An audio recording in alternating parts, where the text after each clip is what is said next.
آج میں شہادت کے فضائل پر گفتگو کرنے والا ہوں۔ دیکھیے، قرآن مقدسہ کہتا ہے وَلَا تَقُولُوا لِمَن يُقْتَلُ فِي سَبِيلِ اللَّهِ أَمْوَاتٌ بَلْ أَحْيَاءٌ وَلَكِن لَّا تَشْعُرُونَ، کہ جو لوگ راہ خدا میں قتل کیے جائیں انہیں مردہ مت کہو، بلکہ وہ زندہ ہیں، لیکن تمہیں ان کی زندگی کی خبر نہیں ہے۔ کس طرح وہ زندہ ہیں، تمہیں ان کی زندگی کی خبر نہیں ہے۔ دوسری آیت میں رب قدیر کا فرمان عالی شان ہے کہ جو لوگ راہ خدا میں قتل کیے جائیں انہیں مردہ کہنا تو بہت دور کی بات، انہیں مردہ گمان بھی مت کیا کرو۔ وَلَا تَحْسَبَنَّ الَّذِينَ قُتِلُوا فِي سَبِيلِ اللَّهِ أَمْوَاتًا بَلْ أَحْيَاءٌ عِندَ رَبِّهِمْ يُرْزَقُونَ۔ اللہ رب العزت ارشاد فرماتا ہے کہ جو لوگ راہ خدا میں قتل کیے گئے انہیں ہرگز مردہ خیال بھی مت کرنا، ہرگز مردہ خیال بھی مت کرنا، بلکہ وہ اپنے رب کے پاس زندہ ہیں اور انہیں روزی دی جاتی ہے۔ سبحان اللہ، روزی دی جاتی ہے۔ اس آیت کے تحت حضرت ابن مسعود رضی اللہ تعالی عنہ حضور کی بارگاہ میں عرض کرتے ہیں، یا رسول اللہ، اس آیت کا مطلب و مفہوم کیا ہے؟ تو رسول کریم علیہ الصلاۃ والتسلیم ارشاد فرماتے ہیں کہ شہیدوں کی روحیں سبز پرندوں کے جسموں کے اندر ہیں اور ان کے رہنے کے لیے عرش الہی کے نیچے قندیلیں لٹکائی گئی ہیں، تو جب ان کا جی چاہتا ہے یہ جنت میں پہنچ جاتے ہیں اور جنت کی سیر بھی کیا کرتے ہیں اور جنت کے میوے بھی کھایا کرتے ہیں۔ سبحان اللہ، جنت کے میوے بھی کھایا کرتے ہیں۔ حضرات، شہید ہونا آسان بھی ہے اور شہید ہونا بہت مشکل بھی ہے۔ شہید ہونا مشکل اس لیے ہے کہ ہر انسان کی اپنی جان بہت زیادہ پیاری ہوا کرتی ہے، اس لیے شہید ہونا مشکل بھی ہے۔ آسان اس لیے ہے کہ پل بھر میں انسان درجہ شہادت کو حاصل کر لیا کرتا ہے، گردن کٹی شہادت کا درجہ اسے حاصل ہو گیا۔ شہید کی 3 قسمیں ہیں، شہید حقیقی، شہید فقہی اور شہید حکمی۔ شہید حقیقی اسے کہتے ہیں کہ جو اللہ کی راہ میں قتل کیے گئے وہ شہید حقیقی کہلاتے ہیں۔ شہید فقہی جو پاک صاف عاقل بالغ مسلمان ظلماً قتل کیا گیا وہ شہید فقہی کہلاتا ہے۔ اور شہید حکمی جو نہ راہ خدا میں قتل کیا گیا ہو نہ ظلماً قتل کیا گیا ہو، لیکن رسول کائنات ارشاد فرماتے ہیں کہ بروز قیامت وہ شہیدوں کے گروہ میں اٹھایا جائے گا۔ سبحان اللہ۔ اس کی بہت ساری صورتیں ہیں، لیکن 7 صورتیں بڑی خاص ہیں۔ رسول کریم علیہ الصلاۃ والتسلیم ارشاد فرماتے ہیں کہ راہ خدا میں قتل ہونے کے علاوہ 7 شہادتیں اور ہیں۔ نمبر 1، جو طاعون میں مرے وہ شہید ہے، جو ڈوب کر مر جائے وہ شہید ہے. جو نمونیا کی بیماری میں مرے وہ شہید ہے. جو پیٹ کی بیماری میں مرے وہ شہید ہے. جو آگ میں جل کر مر جائے وہ شہید ہے. جو عمارت کے نیچے دب کر مر جائے وہ شہید ہے. اور جو عورت بچہ کی پیدائش کے وقت مر جائے وہ بھی شہید ہے. سبحان اللہ. یہ 7 صورتیں ہیں جس سے شہادت کا ثواب حاصل ہوا کرتا ہے. لیکن جان بوجھ کر اگر آپ مریں گے ڈوب کر یا آگ میں جل کر یا عمارت کے نیچے دب کر تو اس کا فائدہ آپ کو نہیں ہوگا بلکہ آپ کو اس کا نقصان اٹھانا پڑے گا. اتفاقاً کسی حادثے کے شکار آپ ہو گئے, آپ ڈوب گئے, عمارت کے نیچے دب گئے, آگ میں جل گئے, تب جا کر آپ کو شہید کا ثواب ملے گا.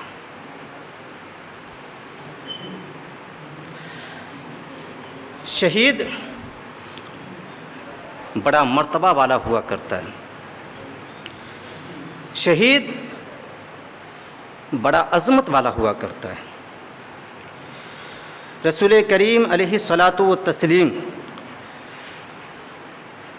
شہدائے اسلام کی فضیلت کو بیان کرتے ہوئے یوں فرماتے ہیں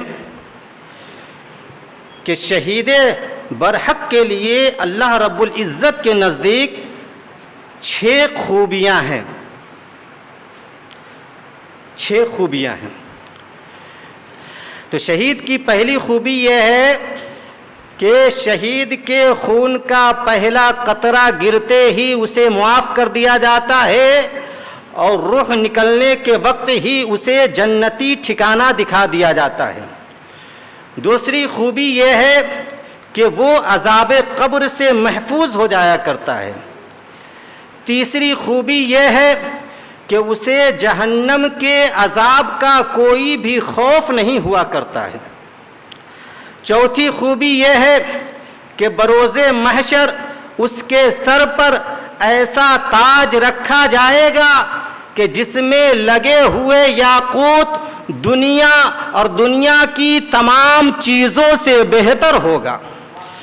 اور پانچویں خوبی یہ ہے کہ اس کے نکاح میں بڑی بڑی آنکھوں والی 72 حوریں دی جائیں گی.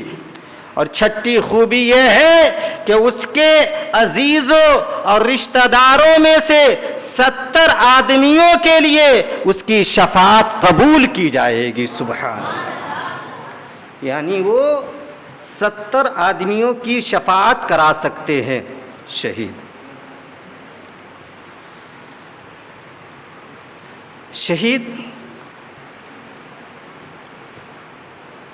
قتل ہونے کے باوجود بھی زندہ کہلاتا ہے. آپ دیکھیں کہ کربلا کی جو جنگ ہے,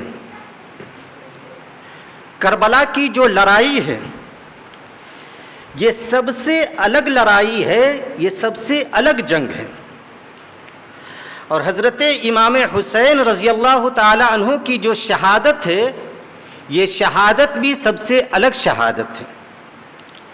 اس لیے کہ حسین پاک نے جو مصیبتیں اٹھائی ہیں, جیسی مشقتیں برداشت کی ہیں, آپ سے پہلے کسی بھی شہید نے ایسی مصیبتیں نہیں اٹھائی, ایسی مشقتیں برداشت نہیں کی.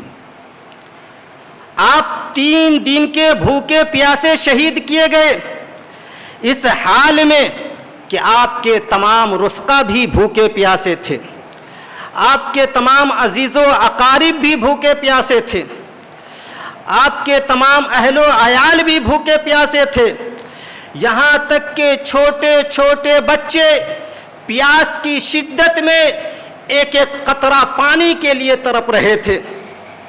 اور جب پانی کا وجود نہ ہو تو پیاس کی شدت بھی کم ہو جایا کرتی ہے, پیاس کی شدت بھی کم ہو جایا کرتی ہے.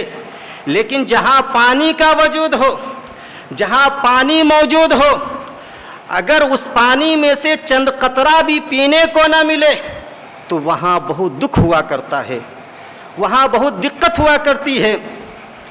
آپ کے لیے اور بھی زیادہ مصیبت کی گھڑی تو یہ تھی کہ انسان اپنی بھوک و پیاس کو تو برداشت کر لیتا ہے، لیکن اپنے اہل و عیال کی بھوک و پیاس اسے پاگل بنا دیا کرتی ہے، اسے بے چین و بے قرار کر دیا کرتی ہے۔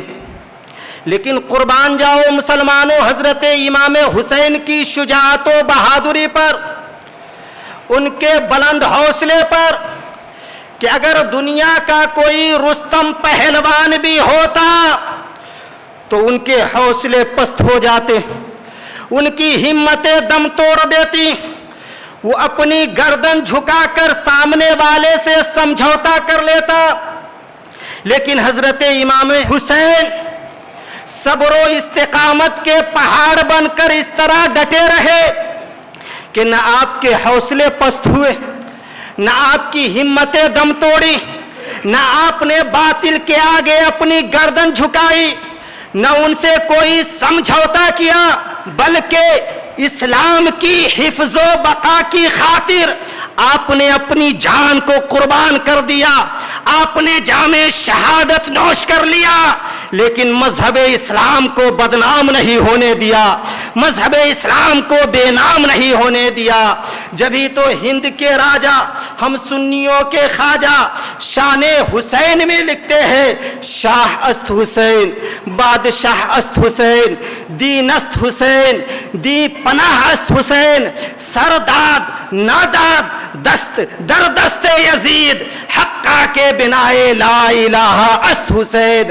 حضرت خواجہ غریب نواز لکھتے ہیں کہ حسین شاہ بھی ہیں، حسین بادشاہ بھی ہیں، حسین دین بھی ہیں، حسین دین کی پناہ بھی ہیں، اس لیے کہ آپ نے ظالموں کو سر تو دیا لیکن ان کے ہاتھ پر آپ نے اپنا ہاتھ نہیں دیا۔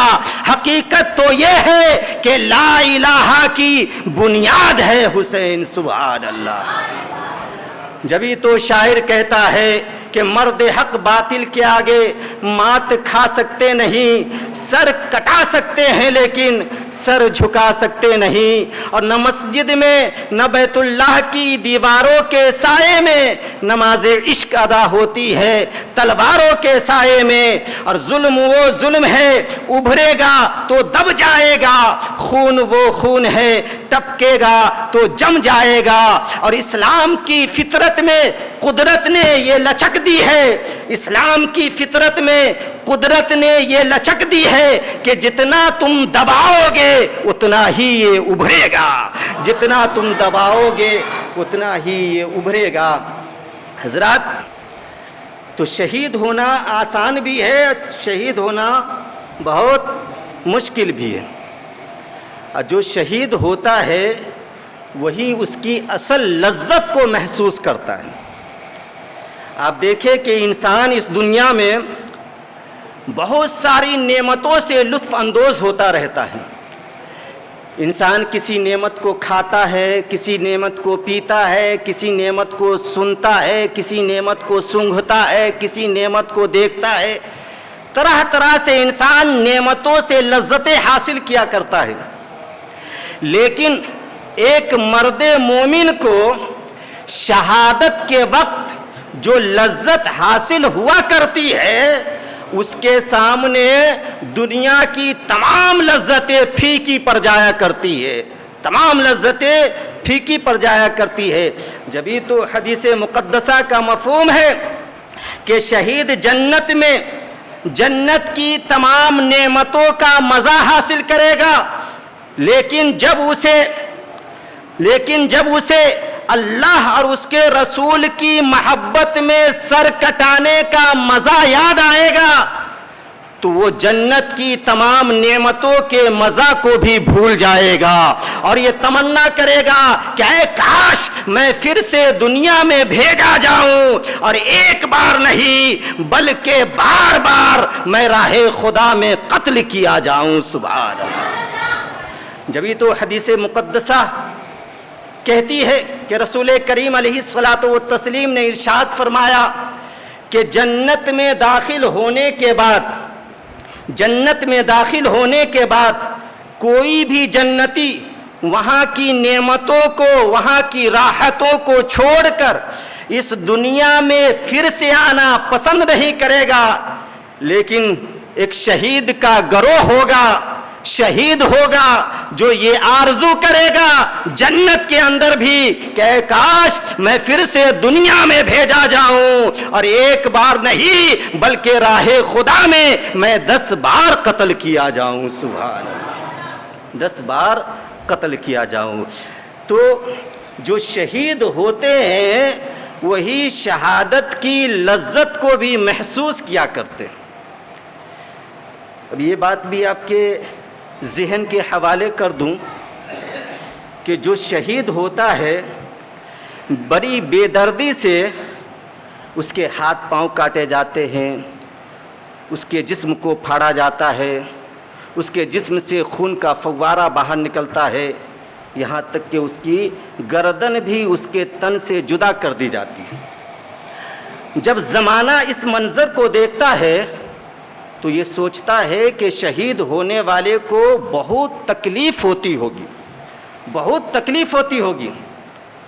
لیکن سنو مسلمانوں، حقیقت تو یہ ہے کہ شہید ہونے والے کو بہت معمولی سی تکلیف ہوتی ہے، اور اسے ان زخموں کا پورا احساس بھی نہیں ہوتا۔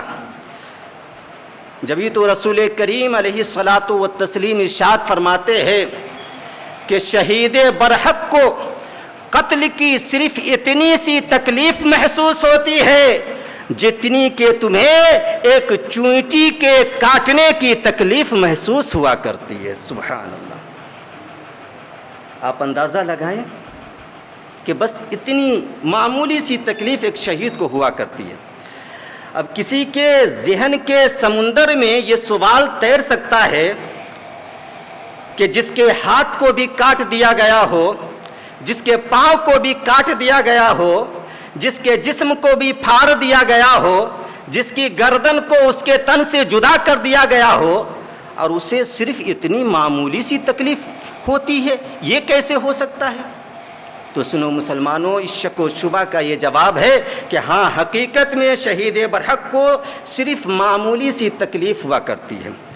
مثال کے طور پر یوں سمجھے کہ جیسے ایک ڈاکٹر ایک مریض کو بے ہوش کرنے کے لیے دوا دیتا ہے یا انجیکشن دیتا ہے، دوا یا انجیکشن کے ذریعے اسے بے ہوش کر دیتا ہے، پھر اس کے جسم کو چیرتا ہے، پھاڑتا ہے، اس کی ہڈیاں توڑتا ہے، ٹانگیں جوڑتا ہے، اس کے باوجود بھی وہ مریض نہ چیختا ہے، نہ چلاتا ہے، نہ روتا ہے، نہ اپنوں کو بلاتا ہے۔ کیوں؟ اس لیے کہ اسے کوئی بھی تکلیف نہیں ہوتی ہے، کیونکہ اس پر دوا کا اثر غالب رہا کرتا ہے، اس پر دوا کا اثر جو ہے غالب رہتا ہے۔ بس اسی طرح جو بھی شہید برحق ہوتا ہے اس کے سینے میں اللہ اور اس کے رسول کی محبت اس درجہ کی پیدا ہو چکی ہوتی ہے کہ اس کا ہاتھ کٹتا ہے لیکن اسے تکلیف کا کوئی احساس نہیں ہوتا ہے، اس کا پاؤں کٹتا ہے لیکن اسے تکلیف کا کوئی احساس نہیں ہوتا ہے، اس کا جسم پھٹتا ہے لیکن اسے تکلیف کا کوئی احساس نہیں ہوا کرتا ہے، اس کے جسم سے خون کا فوارہ نکلتا ہے لیکن اسے تکلیف کا کوئی احساس نہیں ہوا کرتا ہے، یہاں تک کہ اس کی گردن اس کے تن سے جدا کر دی جاتی ہے پھر بھی اسے تکلیف کا کوئی احساس نہیں ہوا کرتا ہے، صرف اس کا دل یہی چاہتا ہے کہ ارے یہ تو ایک جان ہے، اگر کروڑوں جانیں ہو تو سب میں اپنے محبوب پہ قربان کر دوں، سب میں اپنے محبوب پہ فدا کر دوں، یا رسول اللہ کروں تیرے نام پہ جان فدا، نہ بس ایک جان دو جہاں فدا، ارے دو جہاں سے بھی نہیں جی بھرا، کروں کیا کروڑوں جہاں نہیں، کروں کیا کروڑوں جہاں نہیں۔ تو حضرات، حدیث مقدسہ کی روشنی میں آپ نے سماعت کیا کہ شہید ہونے والے کو بہت معمولی سی تکلیف ہوا کرتی ہے، کیونکہ اس کے سینے میں اللہ اس کے رسول کی محبت غالب ہو چکی ہوتی ہے۔ اللہ تعالی ہم سب کو شہدائے اسلام سے، بزرگان اعظام سے سچی پکی محبت کرنے کی توفیق عطا فرمائے اور یاد حسین صحیح طریقے سے منانے کی توفیق عطا فرمائے۔ وآخر دعوانا الحمد للہ رب العالمین۔ السلام علیکم۔